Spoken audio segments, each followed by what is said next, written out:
Stephen, I have made us a fantastic cocktail. Get that down your neck. And what the heck is this? Well, I've been reading in one of my health magazines that a combination of unadulterated honey, cinnamon, and H2O cures all manner of illnesses. Drink this once a day and you will be fit as a fiddle. Oh, blimey, that's awful. I'll give you a health tip. Stop reading.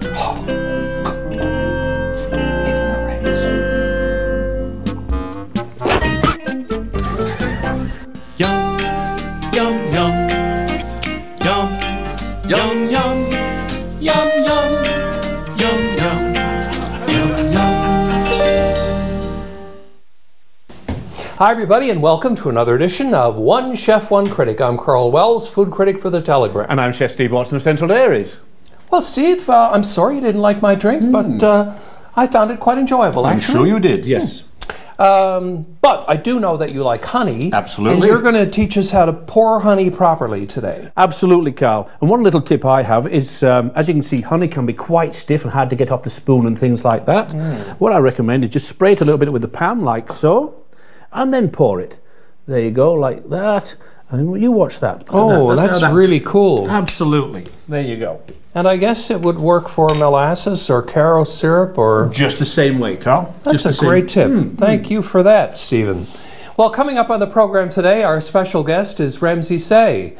Remzi is the honorary chair of the Newfoundland and Labrador Human Rights Commission. We'll be talking with Remzi about that and a lot of other stuff as well, and we'll be cooking what? We'll be making a beautiful Portuguese-style cod with tomatoes and potatoes and onions. Ah, that's comfort food. I love salt cod, as do most Newfoundlanders and Labradorians. Okay, and we have another chef, of course, on the program today. He is Gregory Bersinski of the Black Sea Café, and he's going to do something called it sounds pretty posh, actually, a caviar Napoleon. So stick around. For a complete listing of One Chef One Critic recipes, wine lists, and more, check out our website. Let us know what you think of the show at 757-9600 or send us an email at onechef.onecritic@rci.rogers.com.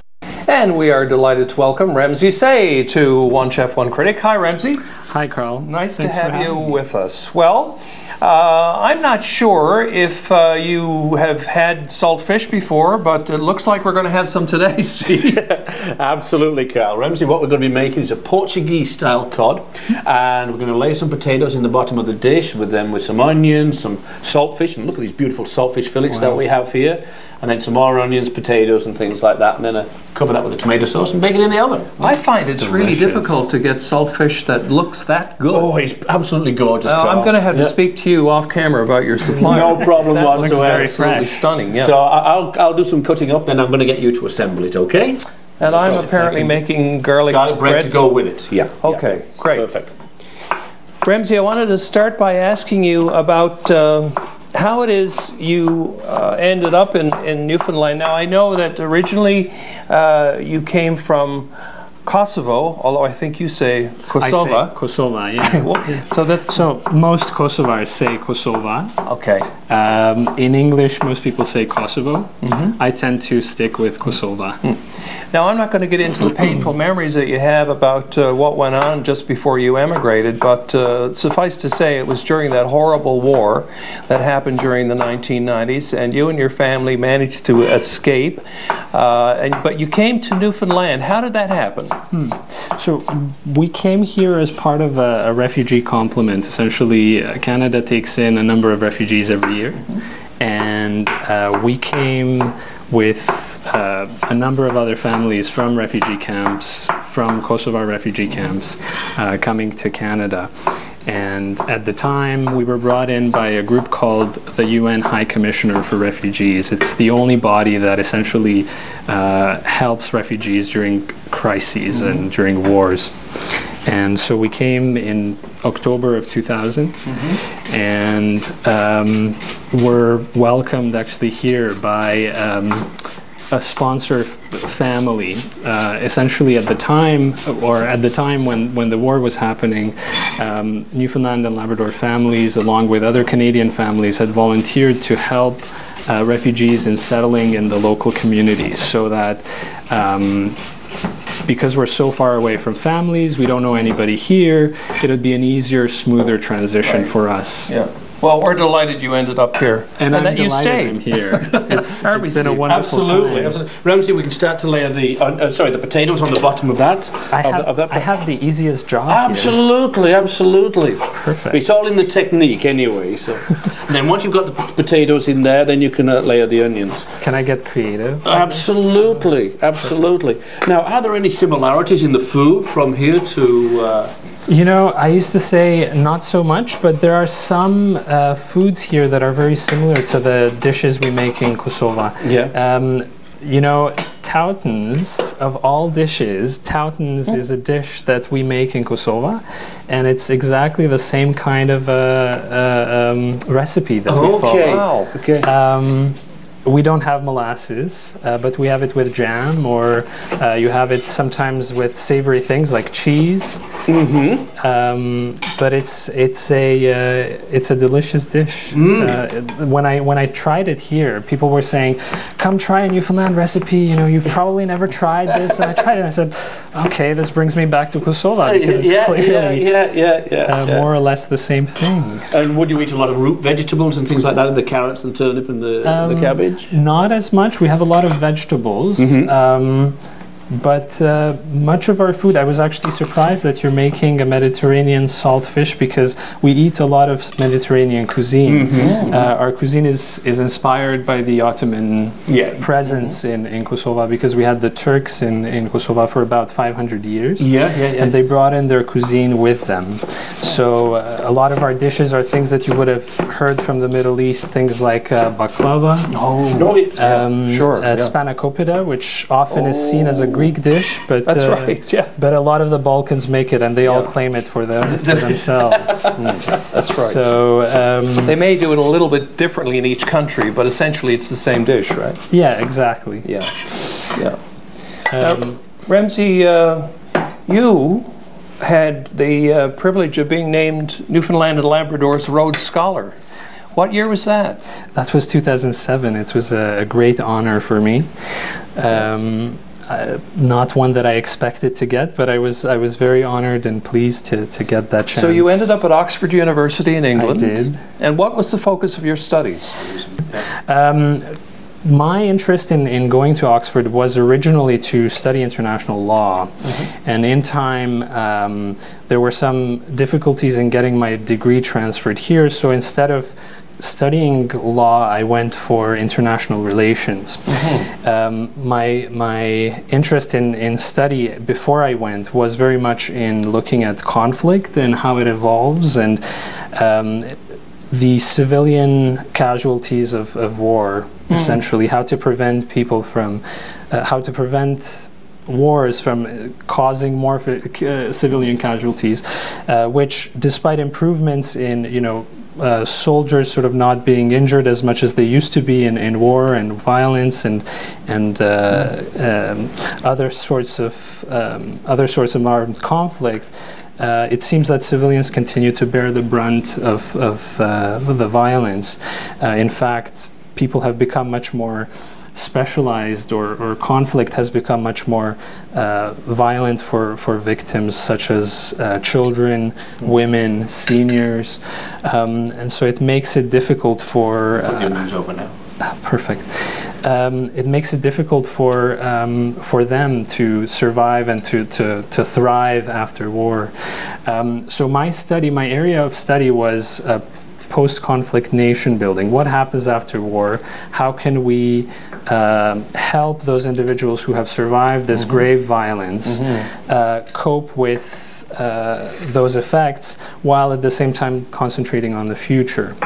And my thesis was actually externally led nation building efforts. So countries like Canada, countries like Britain, America, France, who play a significant role in state building and building the state after the war, engaging in nation building efforts. So in efforts to build a national identity or rebuild a national identity, as it were, in places where following conflict there are significant divisions. Like, for example, in Iraq, you would have seen in 2003 that, in fact, following American intervention, there was much more splitting and separation between ethnic groups than there ever was before.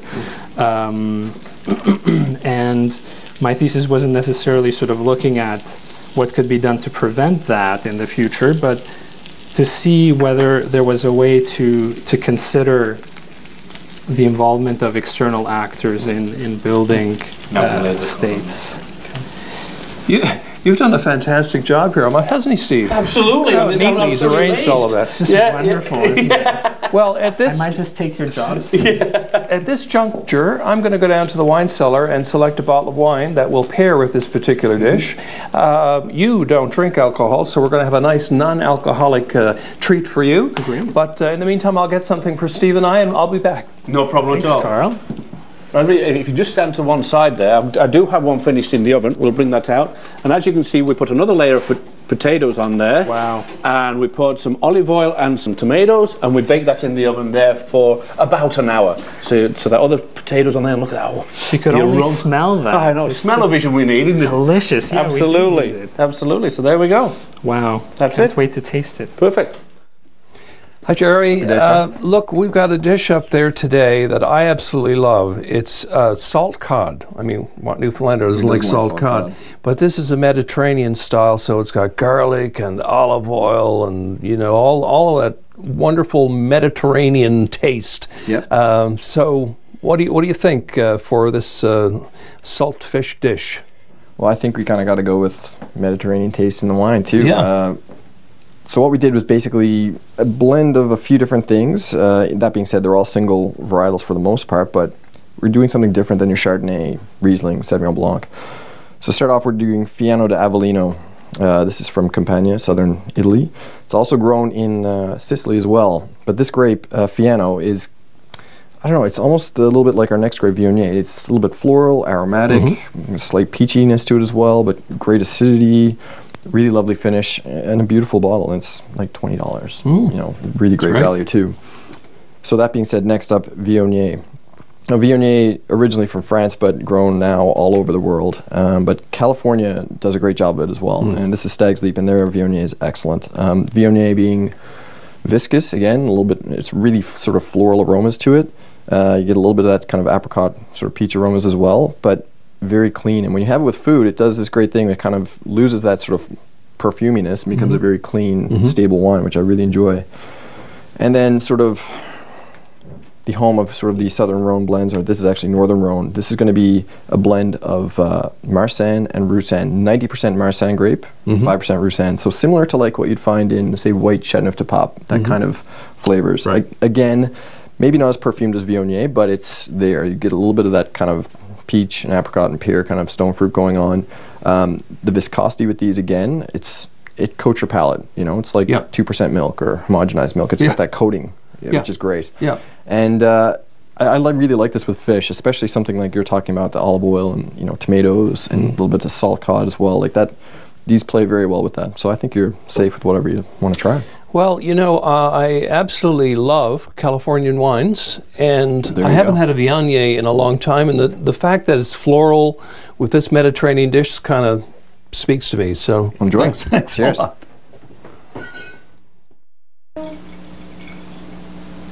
There we are. Well, Remzi, now the moment of truth.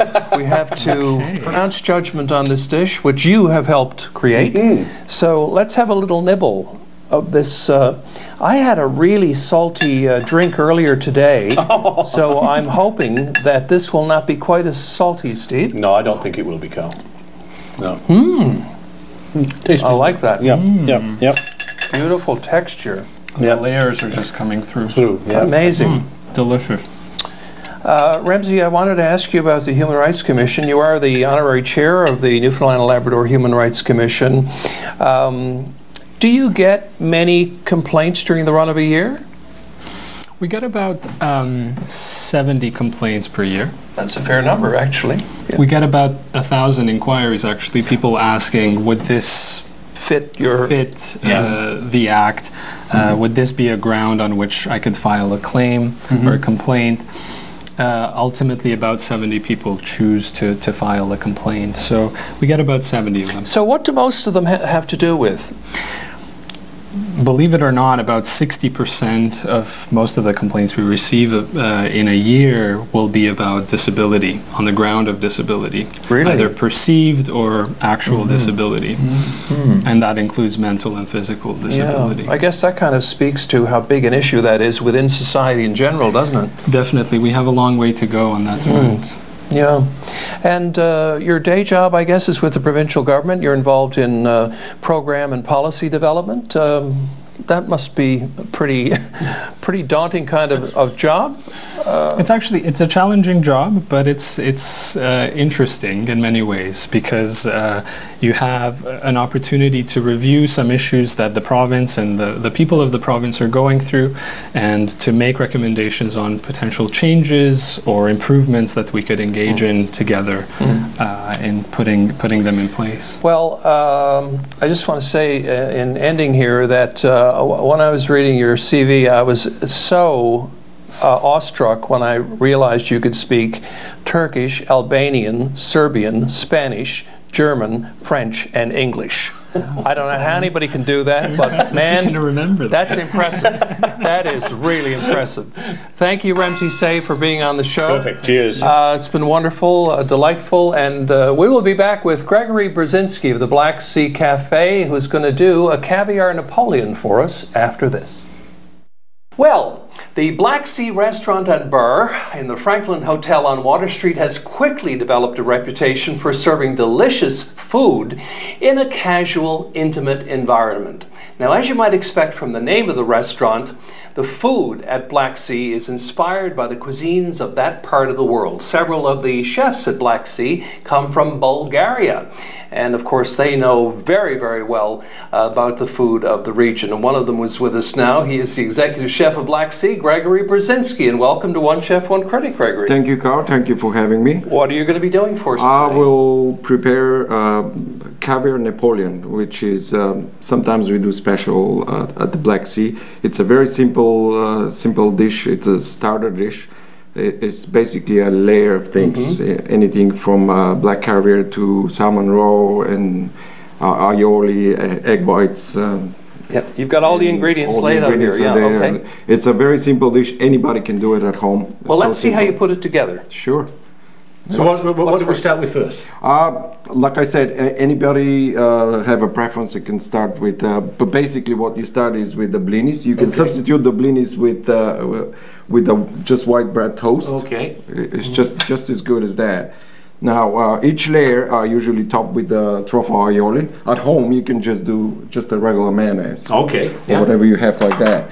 And you could put other ingredients, as you say. You've got truffles in there. Oh yes, yeah. I have truffles, but you can do anything from lemon aioli, or you use your mayonnaise. You can just put a little bit of lemon zest, and there you go. You have it. Because that will certainly complement the caviar as well, won't it? Definitely. Sure. Those are one of the classic things that normally caviar is served with. So just a little layer just to hold it. We're gonna do it a few times, obviously. Okay, we've got two different kinds of caviar. Yeah, it's this is salmon roe, which is a wonderful product. You can buy it locally. And same thing with the black lumpfish caviar. Oh, so you've used them. Okay. Yeah. This is all, as like I said, there's no really preference of what goes where and what goes where. Now I'll put a little bit of cucumbers into the layer itself. Now, normally in Napoleon, people think of using puff pastry, correct? Right. Like you say, you can use bread or you use the blinis. Traditionally, it's used blinis. Yeah. Right. So I'm just going to keep that in order to build a good foundations. Yeah. You can do the same thing by taking out two the ends of a tin of peas. Oh yeah, you can do that, or you can one of those containers can be cut as well. Yeah, exactly. You can anything you can find at home that is disposable sort of thing. Exactly. You know, you can do that. And now I'm gonna put a little bit of egg whites. Now, what have you done with that egg white? Because it looks like cheese. Egg whites are basically, you know, hard-boiled eggs. You separate the whites and the yolks, and what you do is just pulse them on a food processor. Okay. Or you can chop them fine with a knife, whichever way you like, whatever it's easy for you. That's all. Because you need some density. And there's no seasoning because those things are kind of salty anyways. And then we're gonna add a little bit of lemon and. Okay. Now egg whites are going there. Yeah. Perfect. Now I do this as it's just to push it down in order to. Good idea. Yeah. Secret there. Yeah. I've got a cloth there. A plunger there. Yeah. Just gotta make sure after you're done, you gotta kind of wipe it off with each layer. The next layer. Yeah. The next layer. So now I'm gonna do a little bit of the black caviar. It's a nice contrast, white. The colors, yes. Yeah. White and black.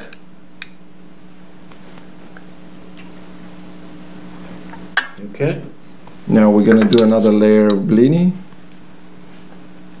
There you go. Just press it down. There you go. Very good. Little aioli again. Now we'll just adhere the product to it, won't it? It's a nice little smooth and give you that earthiness from the truffles. Yes, yeah. It's really, really good. Like I said, if you don't have that option, you can just, like I said, you can use just regular mayo with a little bit of lemon zest or anything. So did you want another of these? Or? No, I'm going to put a little bit of the... Okay, we only have just a few seconds left, Greg, so maybe we can just finish it up quickly. Yeah.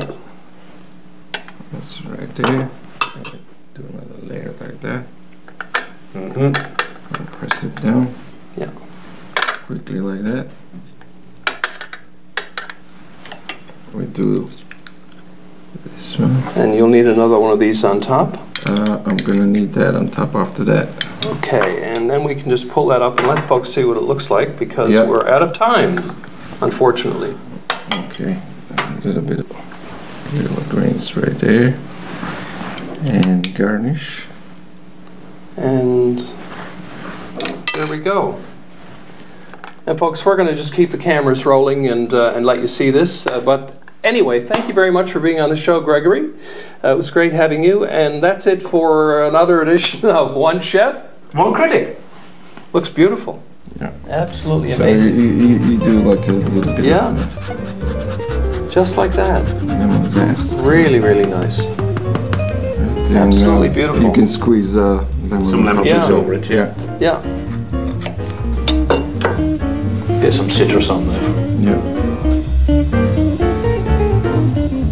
There you go. You can just, nice. Yeah. His favourite. Really good. Oh, we'll bring him back again. We'll bring him back. Really, really excellent. Yeah. Beautiful. And those blinis, so they're a little sweet there. Tender. And when you make them, you know, it's a basic flour, milk, a bit of sugar, salt, and. Oh God! Oh! Oh! You!